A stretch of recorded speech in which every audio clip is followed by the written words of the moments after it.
The WHO, that's the World Health Organization, receives vast amounts of money from the United States, and we pay for a majority, a biggest portion of their money.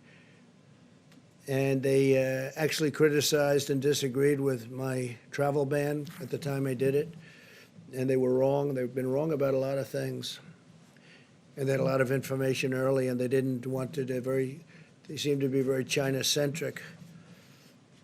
And we have to look into that, so we're going to look into it. We give a majority of the money that they get, and it's much more than the $58 million is a small portion of what they've gotten over the years. Sometimes they get much more than that. Sometimes it's for programs that they're doing, and it's much bigger numbers. And if the programs are good, that's great as far as we're concerned. But we want to look into it. World Health Organization, because they really are, they called it wrong.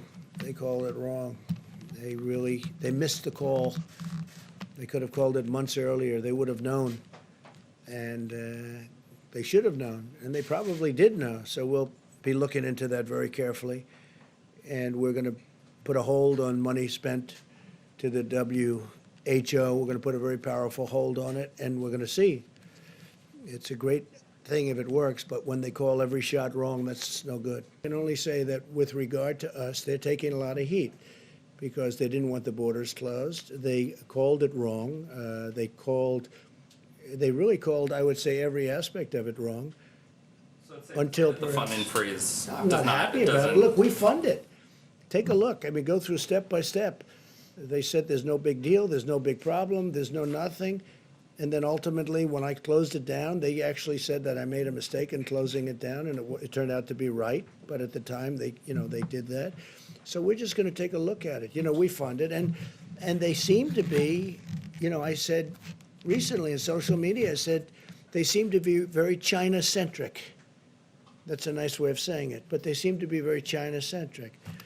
And they seem to err always on the side of China. And we fund it. So I want to look into it. Yes, please. Thanks. A quick follow-up on that. So is it time to freeze funding to the WHO during a pandemic? No, maybe not. I mean, I'm not saying I'm going to do it, but we're going to look at it. You did say that. We give a tremendous, no, I didn't. I said we're going to look at it. We're going to investigate it. We're going to look at it. But we will look at ending funding. Yeah. Because you know what? They called it wrong. And if you look back over the years even, they're very much... everything seems to be very biased toward China. That's not right.